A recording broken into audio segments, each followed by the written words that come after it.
man who pled guilty to shooting and wounding a Jasper County Sheriff's deputy gets federal prison time. A new Kansas law aims to address drug abuse through court action. With changing COVID-19 guidelines, we'll learn how you can help your kids adjust. The 4 states' most watched news starts now. A St. Louis man gets federal prison time for shooting a Jasper County Sheriff's deputy. This is KOAM News at 10. KOAM's Chris Warner has been following this story and has more. On March 1st, 2017, the Ozarks Drug Enforcement Task Force was serving a search warrant at the Econo Lodge on Rangeline in Joplin. During that, E.F. Fitzpatrick shot Jasper County Sheriff's Deputy Nolan Murray through a window before the team even got to the door. Dozens of officers responded, including SWAT, evacuating the hotel and starting a standoff lasting more than 3 hours. Then, just after 7 that evening, Fitzpatrick surrendered and was taken into custody. In July of 2019, a McDonough County jury found Fitzpatrick not guilty of unlawful use of a weapon and armed criminal action. In August that same year, Fitzpatrick was federally indicted. On Wednesday, a judge sentenced the 47-year-old Fitzpatrick to 25 years in federal prison without parole for drug trafficking and illegally discharging a firearm. Now, Deputy Murray had to have surgery to remove the bullet from his back. Following the events of March 1st, the community came together to support Deputy Murray. Nearly 2 weeks after the shooting, a benefit was held for Murray in Carl Junction. In April of 2017, Deputy Murray was awarded the Purple Heart for the injuries he sustained. I'm Chris Warner for KOAM News. The court sentenced Fitzpatrick to technically 350 months in prison, but gave him credit for the 50 months he already served in state custody in connection with a related offense. The former mayor pro tem of Purcell, Missouri, is accused of stealing from the town. Authorities have charged Nancy Wilson with felony stealing. A probable cause statement says the city's current mayor, Kelsey Freeland, uncovered the theft totaling more than $2,500. Investigators say Wilson wrote checks from the city and deposited them in her own bank account in March and April of this year. A new law creating drug abuse treatment programs for drug offenses is about to take effect in Kansas. The law will require district attorneys to create drug abuse treatment programs for drug offenders who face a first-time offense. So instead of going through court, offenders could complete the program and, after successfully completing it, keep the offense off their record. The Allen County attorney says it would be another tool they could use, but he's concerned about who would pay for it. We have a lot of indigent defendants, and they can come up with maybe the diversion fee for the diversion, but somebody's going to, if they need to go to treatment, somebody's going to have to pay for that. So that's going to be the biggest hurdle, I think, in implementation of this new law. The new law takes effect July 1st. Checking in with Nick Kelly. Nice weather out there, Nick. Something we haven't been able to say for quite a while now after tracking several days worth of rain chances. But we stayed quiet for much of the day. Still looking nice and quiet from 7th and Rangeline right now at the top of the 10 o'clock hour. 73 was the official high today at Joplin Regional after a chilly start at 59, and finally no rain in the rain bucket to keep an eye on. There is one low little storm that's slowly decaying as it sinks mainly to the south. Everybody else is seeing partly cloudy skies, but with moisture on the ground and the breeze lightening up despite our upper level wave continuing off toward the east. That could lead to some patchy fog during the overnight, but that's to be expected during the morning drive. Otherwise, we're quiet for the night with lows dropping back to 56. You can see how amazing we look for tomorrow. I'm thinking partly sunny skies, just a slim chance for a random shower dabble. We'll be back into the upper 70s, and we'll see if this warming trend will continue through to the weekend here in a bit. All right, Nick, thanks. As Americans come out of pandemic isolation and COVID-19 guidelines continue to be updated, kids may need help adjusting to the changes and new expectations around them. Mandy Gaither has tips to help ease the stress and anxiety that may come with getting back to normal. For more than a year, we've had masks, social distancing, and for some, virtual learning in our lives. Now, with vaccinations and lower COVID case counts, things are inching back to the way they were. But that's not always easy either. You might have some kids who are really excited about getting back to normal at first, and then others who are a little more hesitant. But there are some things you can do to help your children adjust to changing COVID-19 guidelines. First, simply talk to them, says Jody Baumstein, a licensed therapist at Children's Healthcare of Atlanta's Strong for Life program. Because if the expectation has been one thing for a year or more, and suddenly it changes, we can't just expect kids to just adapt and not understand why. Baumstein says to start the conversation by asking what they know. Figuring out, is what they heard even accurate and true? And if not, gently, you want to correct that misinformation. She says to use simple, straightforward language to let them know exactly what to expect. If a policy or practice has changed at school or a camp or somewhere in the community that they're used to going over the past year, help them understand what it's going to be like when they go next time. Finally, Baumstein says to keep a safe, open environment so they can continue the dialogue with you. Just let them know that they can come back to you whenever they want or they need. And if you don't have the information, you'll find out and you'll get back to them. For Health Minute, I'm Mandy Gaither. Baumstein says finding out what teens and older kids are thinking about and what they know when it comes to COVID-19 and current guidelines is particularly important because many of them may have their own devices and may be getting information from peers or social media. She says you want to make sure they understand there could be a lot of misinformation spread. A one-of-a-kind COVID-19 vaccine trial is taking place in the U.S., but researchers need volunteers. The National Institute of Allergy and Infectious Diseases announced it started phase 1 of a trial testing whether it's safe to mix COVID-19 vaccines from different manufacturers. Researchers are now looking for participants. They say volunteers must be at least 18 years old and have already received the Pfizer, Moderna, or Johnson & Johnson vaccine. During the trial, they'll receive doses from different vaccines to review the effects of mixing boosters. The National Institute is hoping to gather 150 fully vaccinated volunteers in all. They expect to receive the initial trial results in late summer. You can volunteer at clinicaltrials.gov. Still ahead, what's behind a push for a special session of the Missouri legislature? And voting rights groups sue the state of Kansas over 2 new laws they say disenfranchise voters. Today. State of Kansas reports an increase in abortions, and officials say it's due to women crossing state lines to get the procedure done. State Department of Health reports a 9% increase over a year. In 2020, more than 7,500 abortions were performed in the state. In 2019, that number was just over 6,900. Officials say the increase is due to women from Oklahoma and Texas coming to the state to get abortions. In 2020, 566 women crossed state lines for an abortion in Kansas, and in 2019, that number was just 110. The 9.1% jump in abortions was the largest annual increase since at least 1995. That's when the state began requiring all healthcare providers to report any abortions they performed. Voting rights advocates are suing Kansas state election officials over 2 election laws passed this session over the veto of Governor Laura Kelly.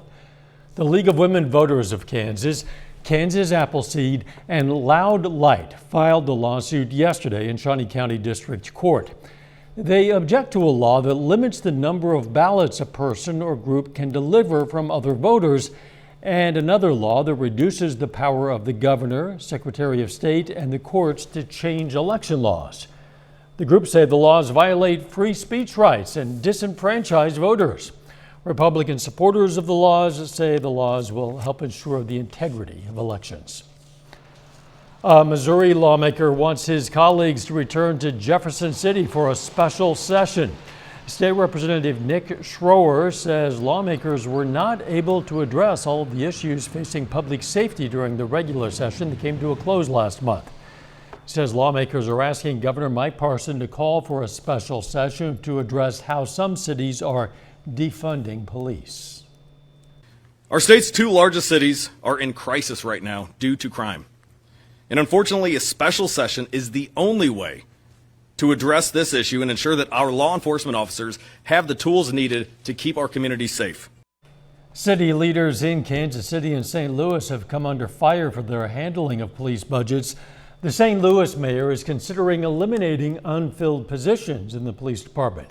In Kansas City, the city council passed an ordinance that would change the way the KCPD is funded. Under the new plan, the Kansas City Police Department will still receive the required 20% of the city's general fund, but any funds beyond that, this year more than $40 million, will go to a community services fund that the city manager and police board will have to agree on how the department will use. Opponents say that equates to defunding police, but Kansas City Mayor Quinton Lucas says ultimately the police department would get more money. The Oklahoma Supreme Court has ruled Governor Kevin Stitt's plan to privatize much of the state's Medicaid program is unconstitutional. The court determined that the Oklahoma Health Care Authority did not have the legislative approval to move forward with that plan. The governor has pushed the plan to outsource management of the state's Medicaid system to for-profit insurance companies. Plaintiffs included the Oklahoma State Medical Association and the Oklahoma Dental Association. Today is the day that Oklahomans can begin enrolling in the state's expanded Medicaid program. Now, under this expanded Medicaid guidelines in Oklahoma, adults 19 to 64 whose income is 138% of the federal poverty level or lower are eligible for coverage. For an individual, that's an income of just under $18,000 a year or just under $37,000 for a family of four. Under the expansion, 200,000 more Oklahomans are eligible. Spire Natural Gas is asking the Missouri Public Service Commission for a rate increase. The increase would amount to an average additional charge of around $328 a month.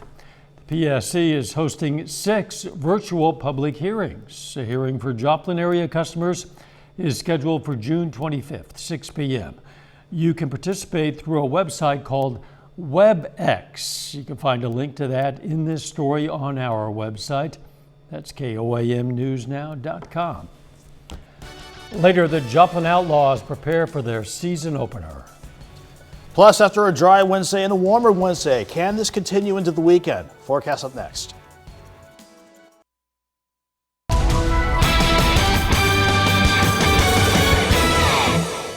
We might have started the day out mostly cloudy, but fortunately we kept things on the dry side today, and I can't recall the last time I said that after we tracked rainfall for the past several days around here.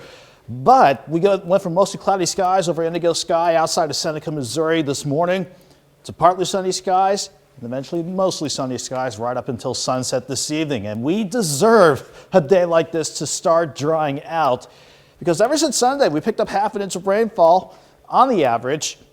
Heavier amounts, of course, south and east of I-44 closer to Table Rock. But ever since last Thursday, we've picked up over 2 inches of rainfall on the average. Of course, some of you didn't see so much. But again, once you go south and east of Joplin, that is where we had too much rainfall, caused some flooding issues. So it is nice that we're not really seeing a whole lot on the radar late on this Wednesday night. I will point out that I have still been keeping an eye on this dying shower. There was some lightning with it when it was crossing 54 between Eureka and El Dorado, but this is slowly sinking just straight south, falling apart as we continue to lose the heating of the day. So overall, this not too worried about, and everyone is looking in pretty good shape with a dry late night so far. And definitely verifying that with our look from 7th and Rangeline from the east side of Joplin. 61, rising barometer, but look at our humidity at 90%. With clearing skies, moisture still on the ground, resulting in the high humidity and the calm breeze. That's going to lead to some patchy fog as we go through the overnight, and especially by sunrise in the morning. Upper 60s in our southeastern counties, still cooler than normal, but a definite improvement compared to yesterday. Everybody else went from 71 in downtown Joplin to upper 70s in Chanute. But everyone's in the same ballpark right now. Mainly lower 60s, a few upper 50s actually popping up around the Beta and Lamar. So everyone's going to drop back into the upper 50s tonight. while we keep things pretty dry for the overnight and heading into our Thursday. At the surface, a system passing to the east, this low pressure center especially, is trying to keep a light north breeze in place, but more importantly upstairs, this stubborn upper level low continuing to move toward the east. As it does, it takes whatever slim rain chance we had this evening, kicks it out of here. So as a result, we're quiet during the overnight. Can't rule out patchy fog again with all this moisture on the ground as we drop back mid to upper 50s. But going into tomorrow afternoon, partly to mostly sunny. Maybe the slimmest chance for a random shower or storm. But the overall trend for tomorrow, another dry day, and that warming trend continues. 56 in the morning, 73 by noon. Highs are 77. We'll enjoy a light breeze during the afternoon, especially out of the west at 5 miles per hour. Keeping things quiet and dry for your Friday morning with lows back in the upper 50s, but mostly clear to start the day. Mostly sunny throughout the day with highs back in the lower 80s. Quick look at the weekend. This upper low wants to develop again across parts of Texas. So while we're dry Friday, this could maybe bring a few storms our way Saturday. But the big story early next week, this low starts to march right on top of us. And that is when the rain chances will be eager to ramp back up once again. Before that happens, though, let's enjoy relatively dry, calm weather for the next 3 days. 77 tomorrow, 82 for Friday and Saturday. But despite rain chances on the increase now, we'll finally be back to where we should be for this time of the year. Yeah, and it could be a mostly nice weekend. We'll see. Yeah, a nice way to start it, at least. You bet. Thanks, Nick. Coming up in sports, the Joplin Outlaws prepare for Friday night's Mink League opener. Plus, the NCBA World Series finishes up in Pittsburgh with a perfect game in the national championship. Jacob Leonard has that and more next. Really good mouth art. Yeah.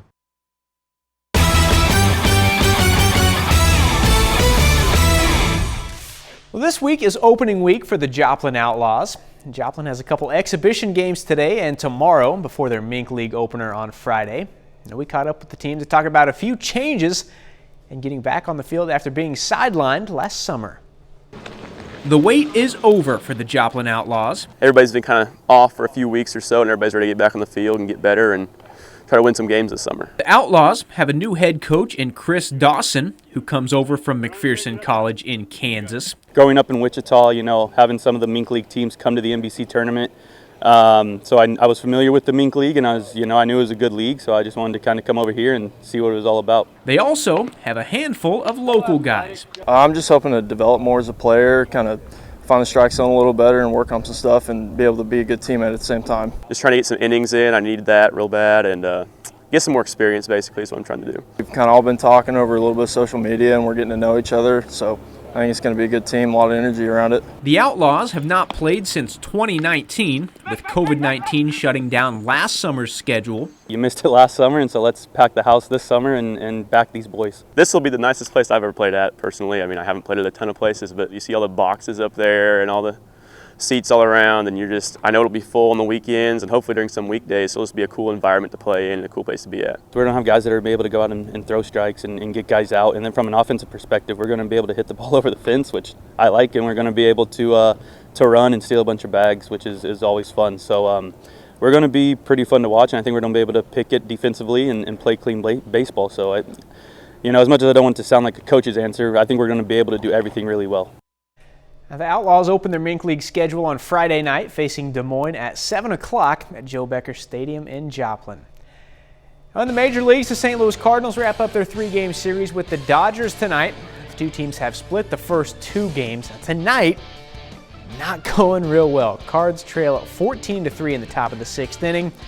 The Dodgers scored 11 runs in the first inning.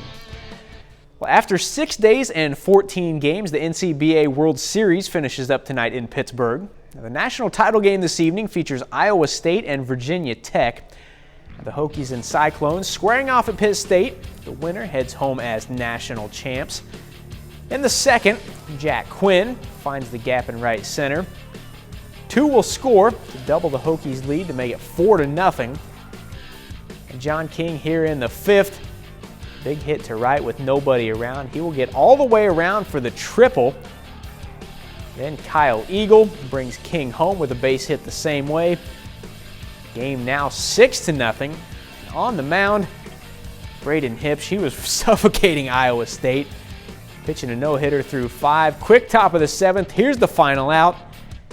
Actually a perfect game for Braden Hipsch. Virginia Tech wins it 6-0. The Hokies are World Series champs. I'm still just trying to take it in. It's unreal. I mean, I was thinking about it from like the 3rd inning, but you know, I knew my stuff was there today. I didn't even throw one of my pitches. Just didn't have quite the feel for it like I did the other ones, and everybody was making plays and picking me up. That's a look at sports. We're back with more news after this.